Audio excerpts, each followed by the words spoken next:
I remember when the Unity Church was in the JC Center on Oak Avenue. Yes, it used to be a JC Center on Oak Avenue. And the church was there. And then it moved over across from First Baptist Church and then eventually here. And the exciting thing is I understand that there's a campaign underway, a vision underway, so that may well that change again soon. It has been said that there's a universal law that says death, taxes, and change are inevitable. And to the extent you get comfortable with that idea, the happier you're going to be in life. Anyway, again, thank you for having me here. If you may, first I would like to begin this with a short prayer, so let us bow if we may. Father God, remove me from this message. Let your Spirit speak through me. And let what is said be a blessing to all concerned. Just keep me out of the way, for all of this is yours, and I am but your instrument. In thy name, amen. There are a couple of special passages. Doing this with a microphone is interesting. This is a reading from Mayor Baba. We must first fall in love with God. Then we will be given to love man, that is, to love one another. This is indeed the highest demonstration of the fulfillment of the divine theme. And also, next, from the book of, in the New Testament, from the book of Matthew, chapter 22, verses 36 through 40. Teacher, which is the great commandment in the law? And he said to him, you shall love the Lord your God with all your heart, and with all your soul, and with all your mind. This is the great and first commandment. And a second is like it. You shall love your neighbor as yourself. On these two commandments depend all the law and the prophets. And then, from 1 Corinthians chapter 13, verses 8 through 13. Love never ends. As for prophecies, they will pass away. As for tongues, they will cease. As for knowledge, it will pass away. For our knowledge is imperfect, and our prophecy is imperfect. But when the perfect comes, the imperfect will pass away. When I was a child, I spoke like a child. I thought like a child. I reasoned like a child. When I became a man, I gave up childish ways. For now we see in a mirror dimly, but then face to face. Now I know in part, then I shall understand fully, even as I have been fully understood. So faith, hope, love abide, these three. But the greatest of these is love.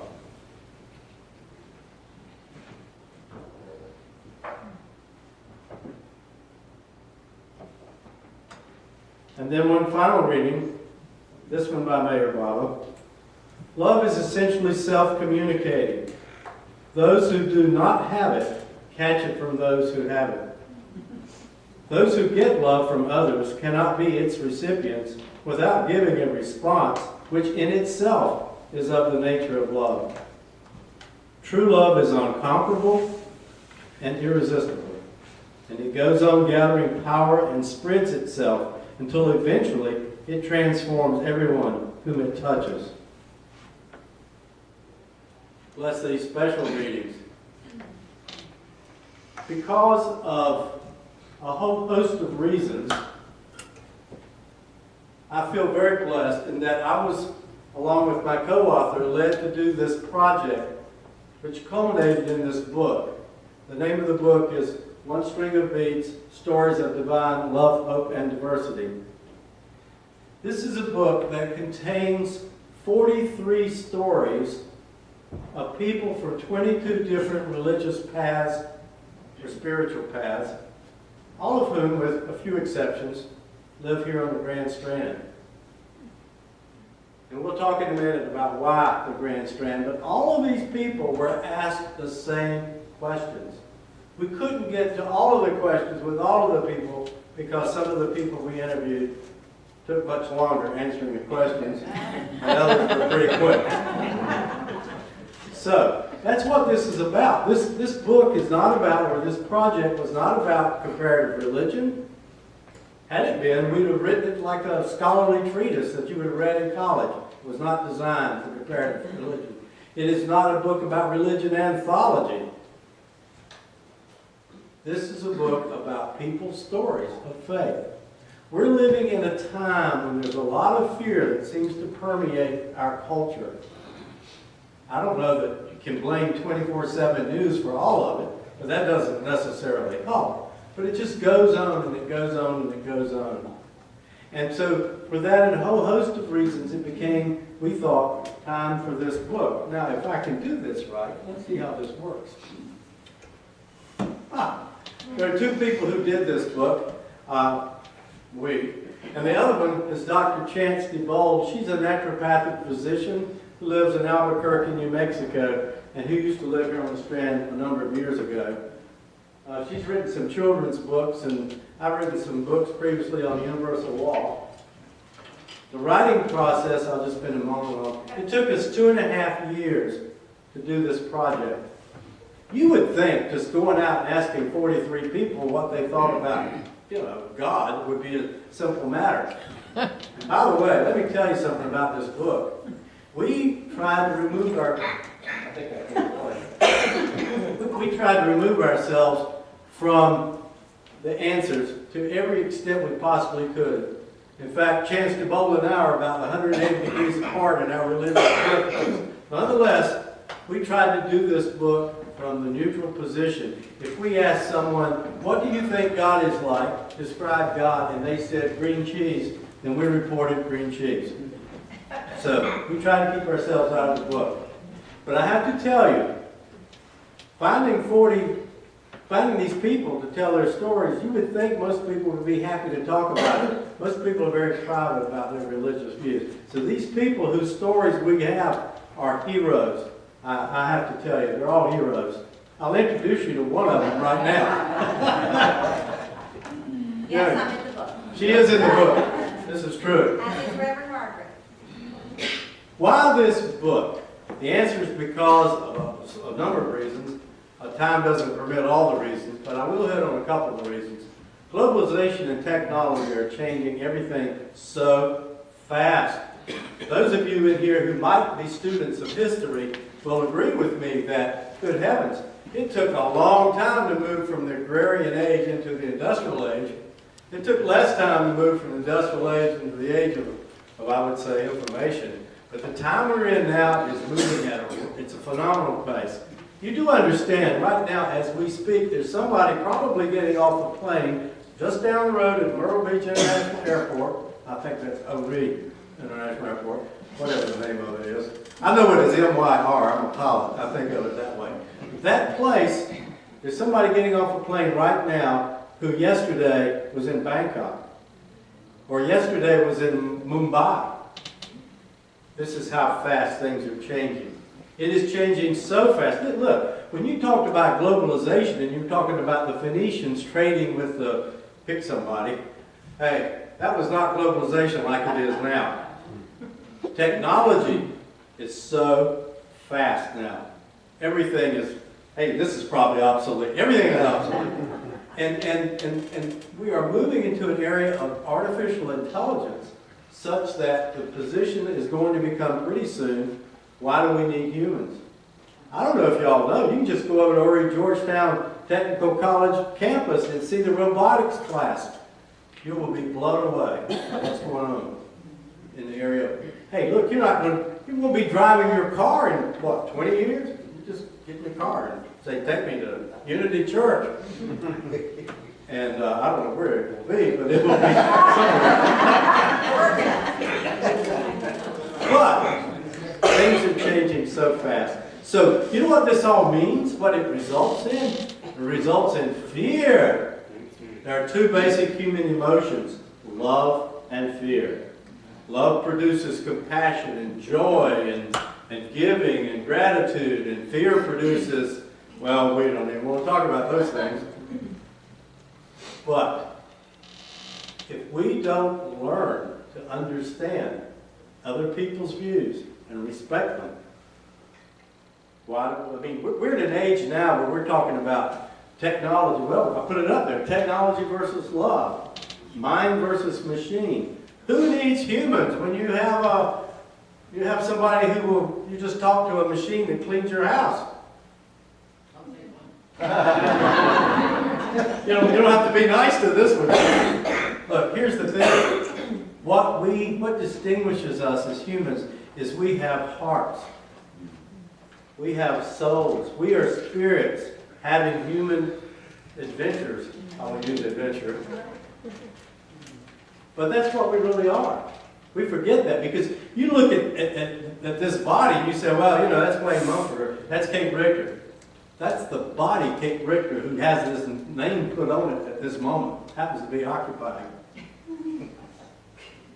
Hey, y'all with me on this? Yeah. Let me hear an amen on that. Okay.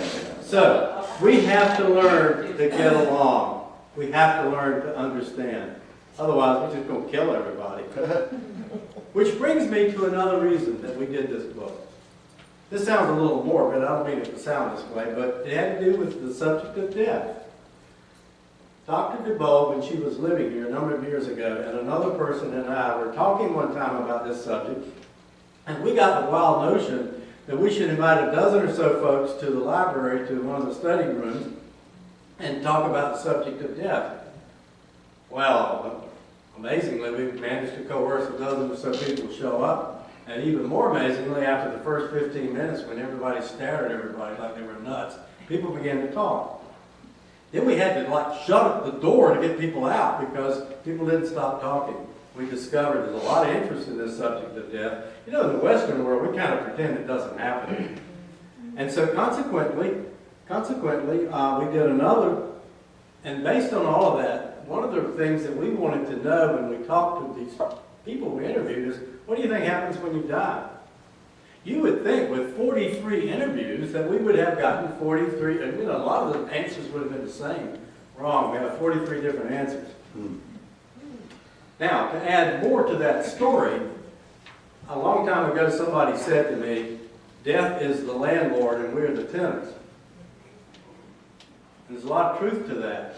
When I was in undergraduate school, I lived for a summer in a funeral home. I highly recommend everybody spend 3 months working in a funeral home.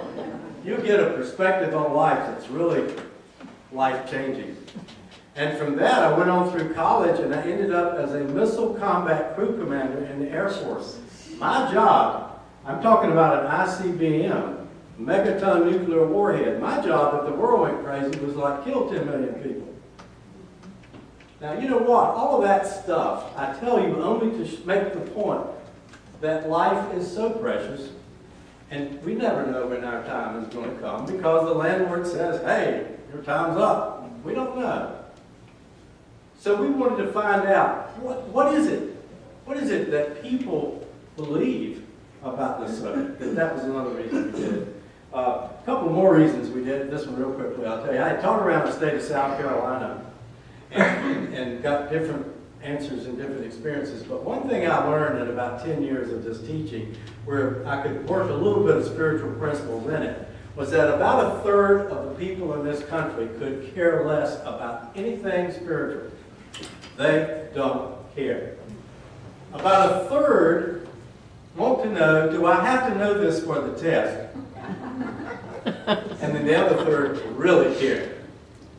Now, I'm going to tell you, and I'm being real. You wouldn't be in this unity denomination if you weren't somebody who wasn't interested in the spiritual path. It just doesn't seem to attract people who are just kind of putting in their time or showing up for business reasons. You guys are here because you're pilgrims. And it makes you different than a lot of the other people. I was telling someone during the break, this book is not for the scholarly. Dr. So-and-so is not going to like this book because there's not a thesis in it deliberately. And guess what else? It's not for the general masses. You know why? It doesn't tell you what you should believe. It tells you what 43 people have concluded as the answer that gives their world meaning and peace and joy. And so that's another reason we did the book. Why the Grand Strand? I don't know if you know this or not, but this is some people say it's the second fastest growing metro area in the country. Others say it's the fourth. I'm not really sure. Oh boy, it's one of the top few in this nation. This place is growing like crazy. And what is so interesting is I went to Connecticut and I stopped at the IHOP. And I asked some person in Connecticut, say, hey, what do you know about Myrtle Beach? Oh, I went there and partied one time. Land of Sodom and Gomorrah.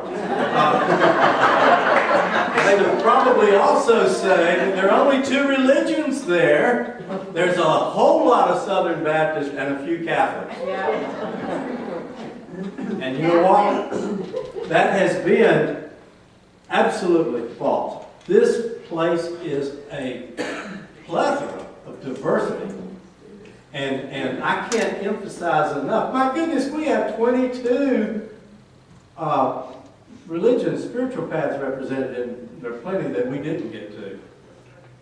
So for people outside this area who says, oh, well, this is a book about the Grand Strand, forget it. This is a book about Chicago, Atlanta, maybe not Salt Lake City, but other than that, it's pretty much an area, because it's so diverse. How many people in here are actually from Horry County? Native. Let's go! Okay, there's another. Of our 43... The second one. Of, Jackie. of our 43 stories, Oh, gee. Four. of our 43 stories, 5 were from the Grand Strand, the natives. Why this title? Well, for one thing, the string represents I am the Alpha and the Omega. I am before and I'm going to be beyond, the great I am. That God existed long before any consciousness of which we are aware and will continue long beyond anything we can conceive. God is. God is. And that's the string. The beads represent all the different ways that we choose to worship God. And when we say stories of divine love, one thing you're going to you're going to conclude when you read this is that divine love is in every one of these stories. You can't miss it.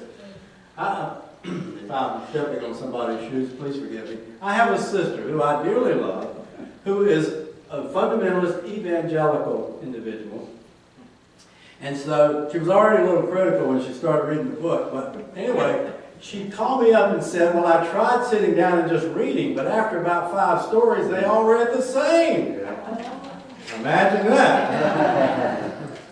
So, you can't miss it. You just can't miss it. We didn't go out with this project trying to prove a point. But there are a lot of points that we did learn because of this project. And one of it is divine love is evident. From Celtic Druid to missionary Baptist. Also, there is hope in all these spiritual religious paths. Even those, now for some it's hope of a better life on the other side. For some, like the Jews who maybe don't believe in an afterlife, it's the hope that they're going to be better tomorrow than they were today. And better the day after than they are tomorrow. But it's hope. And boy, is there diversity. So, that's the reason for the title. And you can't see the table of contents from where you are. But it starts out with A for Anglican. And poor old Unity, it ends up with a U for Unity. Saving the best for last. Hey, did we rehearse that? Anyway, so there are, if we pick the B's, there are Baha'is, Baptists, Buddhists, Baba. I mean, that's all the B's I can think of at the moment. But, I mean, there it is. Favorite parts of the book? Well, I don't like to get too much into what I do for a living, but when you've been a lawyer for over 30 years, you tend to get very cynical. I know it's hard to believe. But I have to tell you what, this really was inspiring to me. It reassured me about the fact there are some good people out there. Some really good people. Now, I didn't tell y'all, I actually knew about 1/3 of the people that we interviewed before we started, just from my practice here over the years. and the rest were referred to me. But it was reassuring, and it was also reassuring to see how similar we all are. Because at the core, hey, we're all the same. And that was so reassuring. Now, surprises? Yeah, we had some surprises. I was surprised at the passion and knowledge of the respective path that the people we chose to interview had. That surprised me. When I say passion, I don't mean zealous in the sense that, you're a loser if you don't believe what I believe. I don't mean that. Although we ran into a little of that. Not much of it. But I was surprised about that. I was also surprised about the realization that all these people we interviewed, it became very clear to us that the path to the spiritual path, whatever path you're on, that the path to finding peace involves being responsible. It involves love, a life of love, purity, and service. I so appreciated the meditation this morning because it talks about the fact it's okay to make mistakes. It is. But the point is to continue that path of love, purity, and service. We saw that. We were also surprised at how vastly different people's views were on the subject of tithing. And how differently that's treated by so many different religious persuasions and paths. And by the way, for those of you who have done the math already and said, wait a minute, 22, okay, you told me you had a leader and a follower from each group. 22 times 2 should be 44. Why are there 43 stories? The answer is one of the religions, I couldn't get a leader to speak with me. One of them accused me of being an apostate. I had to go look that one up. But nonetheless, our goal was to honor everybody we spoke with. That was our objective, and we believe and hope that we've done that. And of course, death, I mentioned, the surprises. Okay, I just want to show you a couple. We don't have a whole lot of time. I just want to show you a couple of those people whose stories we told. Oh, okay. Okay, some of these people you're going to recognize, and for those of you in the back, I apologize. Again, all these people, we just picked a few people here who are in the book. And just to give you a sense of what we were doing in terms of the people we interviewed. Okay, the upper right, that's a lady named Sunita Patel. Some of you may know her. She is a remarkable person. She is a Krishna follower and is highly devoted. She gets up at 4 o'clock in the morning and cooks a meal that goes on the altar for Krishna in her altar in her house. Just giving you a little bit of the flavor of what we're dealing with here. And she's a businesswoman here. She and her family own very prosperous businesses here in the community. Do you know Sunita? Yeah, she's a lovely lady. I'm telling you, lovely lady. One on the left is Father Anthony Zaka. And for those of you who do not or may not know this, he is the Coptic Christian priest here on the Strand. They just built a new church out in Carolina Forest. He is a great guy. He is from Egypt, from Alexandria, and I have to share just briefly with you this story. If I start the stories, all these will be arrested today. But this is so cool. When I meant to tell you back at Sunita, her family got run out of Uganda by Idi Amin, and they ended up refugees in London. And she became an accountant and went to school in London. But anyway, long story. All right, back to Father Anthony. He was a Nestle salesman for the Nestle company, and Nestle is a big deal over in Europe and the Middle East. Much, I think, bigger there than they are here in America. But anyway, nonetheless, he was a salesman. He'd been very active in the church since he was a child. His brother was an engineer, and his brother came to him one day and said, "Anthony, guess what I have done? I have entered your name with mine in the lottery that America has every year when they draw 1,000 names for people to be able to come into this country without having to go through all the application process. You can come here on a lottery, for those of you who never do that, and be a permanent citizen here." And then he basically said, "Do what?" And so, anyway, the brother's name was selected. So was Anthony's. You talk about predestination. He was supposed to come. Anyway, the rest of his story, how he ended up on the Strand, I'll leave to the book. The one on the right, we had only 2 people in the book who did not actually live right here on the Strand. The one on the far right, his name is, it's a very long name, but we call him Farbakta. He is a Buddhist priest, and he is at the temple up in Bolivia. And for those of you who don't really know this area, Brunswick County is the next county immediately north of us on the coast. And the county seat is Bolivia. And to the east of that county seat, about 10 miles out, is a Buddhist temple. And he is the priest in charge of that temple. He is from Thailand. And all I knew, I'd been to Thailand, and all I knew how to say was Salam Krop.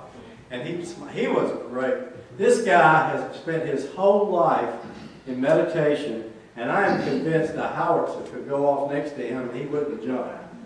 What a beautiful spirit.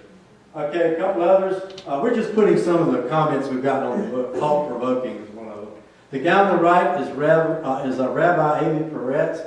He is the rabbi in Myrtle Beach of the. There you are. And in the Jewish faith, there's the Orthodox, the conservative, and Reform. And this is conservative. What's so cool about it? This guy is a scholar of the first magnitude. Really like him. He was an Israeli paratrooper. And how he ended up here as a rabbi is a fascinating story. And to go in there and look at the Talmud and look at the Torah, I mean, I was so honored. For all these people, I got to tell you, I was so honored to meet all these people. These are great people. And if I say they're ordinary people, you won't get mad with me, will you? I accused her of being ordinary earlier. The bottom left is actually a Muslim imam who lives just outside Conway, and his name is Mikhail Hassan. He has such a wonderful story, being born as a black man in the South and how he ended up converting to Islam is just such a refreshing and wonderful story. And by the way, he wanted me to let everybody know he was more than willing to come speak to anybody who would like to talk. He's really a great guy. In fact, he gave me a copy of the Quran. I had read part of the Quran when I was in undergraduate school, and I read some more of it, and there's some beautiful stuff in there. The bottom right is a guy named, he's a retired doctor, physician. His name is Dr. Bill Davis, and he's Lutheran, and he's a follower, and he also is a man whose motto is, I live simply so that others may simply live. He rides his bicycle around instead of as much as he can. At 5 o'clock in the morning in the winter, you'll find him down there with the homeless giving out hot coffee and sandwiches. And his whole life has been devoted to serving. He gets up also at 4 o'clock in the morning and does a devotional for an hour or so. And he's the man who started SOS, if any of you know anything about that. And he's done a lot of other things. But he tells, when you ask him about, he and I are the same age, we were talking about Vietnam. When he was a doctor in a MASH hospital in Vietnam, the first nurse casualty was standing about 6 feet from him, and a mortar went off and killed her. And that's his life in Vietnam. The guy on the upper right, he is a great guy, a good friend of mine. His name is J.B. Mott, and he is a Methodist follower. And he and I have talked a lot about what it was like for him growing up in Brooklyn when his father said, you cannot trust a white man. Do not trust a white man. And what J.B. could do when he was 18 years old, he could throw a baseball 90 miles an hour. And he wanted to be a Green Beret. And the Air Force somehow convinced him that he should be in the Air Force because they would let him play baseball. J.B. went in the Air Force and he played baseball. He ended up finally in the Air Sea Rescue Unit. He was jumping out of helicopters rescuing people.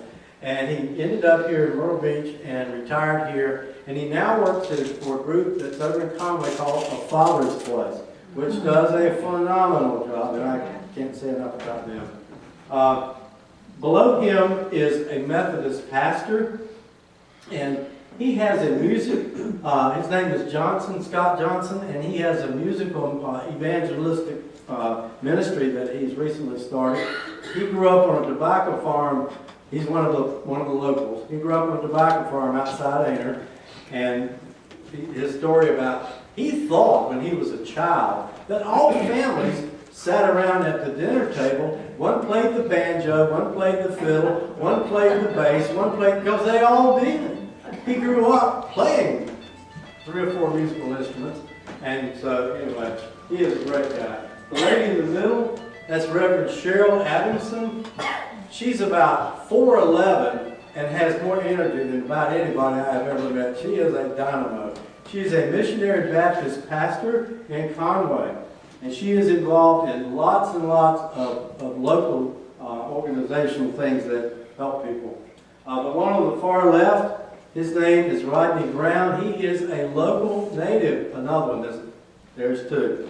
He is Mormon, Church of Jesus Christ of Latter-day Saints, and listening to his story about growing up as a Mormon in Odie County is fascinating.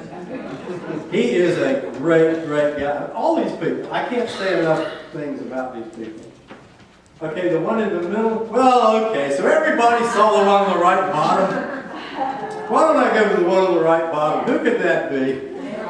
For those of you who are visitors, that's the one who really normally preaches here and is very good at it. This is Reverend Hiller.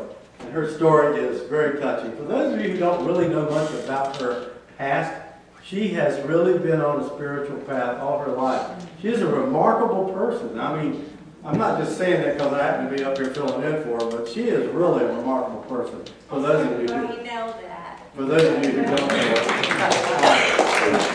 The one in the middle is Margene Willis Todd. She is a professor of Coastal Carolina University. She grew up in Minnesota, and she grew up in a Lutheran family, Swedish background, all those things, Norwegian, I'm sorry, all those things. Everybody's Lutheran in that part of the world. She became a Baha'i follower, and she is a beautiful person, very, very committed to the Baha'i faith. The one on the bottom left is Teresa Russo. Teresa is a sweet, sweet lady. She is a follower of Mayor Baba, and she has worked at the Baba Center. She's now going to Manhattan, where she's working on a master's degree in, forgive me, Teresa, I can't remember. But listening to the story of a young person talking about trying to live a life of spiritual purity and love and all of that is, I found very refreshing.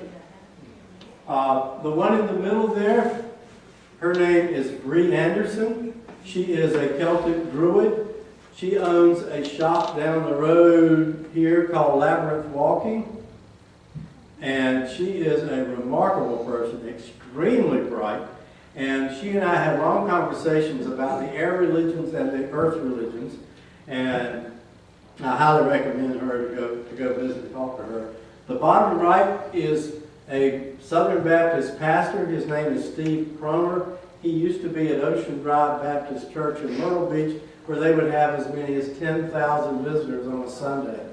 He has been big time Baptist church. He is a great guy. This guy, when he was 14 years old, came home from church with his father and his sister, and found his mother had committed suicide in the kitchen. And I mean, his story of faith is so remarkable. And he actually has a counseling service now and counsels about anxiety and chronic anxiety, which his theory is so prevalent in our current culture. And you got to get in touch with the soul within and so forth. He's a wonderful guy. The guy on the left, he is so cool. Reverend Howard Hansen, he is a retired Presbyterian pastor. He was born in China to missionary parents, and we talked about how he went off to school with the other children and how finally they sent him back here, and all his stories. He was telling about building a big Presbyterian church, burning out, and about the path of the Spirit and how it led him through his life. These are just a few. I just wanted to touch on a few. Obviously, we don't have time for the whole 43. but it gives you a sense of it. You can't read these from the back, don't expect you to, but in the back of the book, we have the questions that we ask everybody. We had general interview questions we asked the followers, and then, of course, we had, well, I'll start out. Tell us about yourself. What's your connection to Grand Strand? It goes on to how important do you think it is to be active in your church? Is there a diversity among your congregation? Is it changing? So we ask all those kinds of questions. What role does your religion play in your daily life? Describe God. It just kind of goes on and on. And nobody ever did say green cheese. I didn't want you to know that. Top question there, do you think people are good, bad, or what? And on and on it went. These are still general interview questions. I want you to get a sense of what we were doing. Now, these are the pastor leader questions, and we asked the pastors all again the same question and got vastly different answers. I tell you all that just so you can get a sense of it. We hope, we hope this book will be used for discussion. We have found again, people get in their own, for cultural reasons and all other kinds of reasons, they get in their comfort zone and they don't really have any interest. A lot of people, we've learned, have absolutely no interest in what other people believe or think. But the people who do are pilgrims. I keep saying, it's almost an exclusive book for people who have an interest and are willing to learn about other, and aren't afraid, by the way, to learn about other paths. In the book, we talk about our conclusions. We say, hey, you just read, 43 stories. Pretend you just landed here on a spaceship. You don't have the cultural tie, because we learned very few people start out as Southern Baptists and end up as Buddhists. Some do, but most don't. Many people start out as Southern Baptists and end up Unity or Methodist, but most people, for cultural reasons, don't make big changes. But nonetheless, if you had none of that cultural heritage and you just landed here from the planet Zircon, what of these paths would you follow, if any? And then, of course, I read you what Paul had to say about we looking through the mirror dimly. Well, no, I didn't, did I? Well, I meant to. There's a passage just before what I just read that talks about first we look in the mirror dimly and then we see face to face. Because I really believe that a lot of what we are looking at is people trying to find God, because we are hardwired to try to find our source. That's why way back when the caveman was looking at the lightning and the thunder, he was saying, hey man, there's something bigger than me. We're hardwired for that. And then the elephant, the blind man and the elephant describe God. Well, there's still all that part of God that we have no clue, the mystery of God that's there. God is so beyond our comprehension. And, even though God resides in each of us, there's so much more. And so that's where we were. I wanted to just show you this real quickly. My wife and I have this little dog named Petra. It weighs 12 pounds. Petra was really a part of the inspiration of this story. I watched her one morning. She was looking at the reflection of herself in the oven door. And she does that all the time. And she'll go and she'll growl and she'll wag her tail and she'll look and she'll prance back and forth. And then she gets bored and walks away. And I thought, boy, is that the story of how we look at God. So, anyway, in conclusion, let us know if we can help you. And we're going to do a connect the dots thing afterwards. And thank you so very much. Let me leave you with this thought. I do want to leave you with this thought. There is a blessing that comes, there's a deep peace that comes from the awareness that there is one God, that's a God of divine love, and it permeates all that is. It just does. So, blessings to all of you.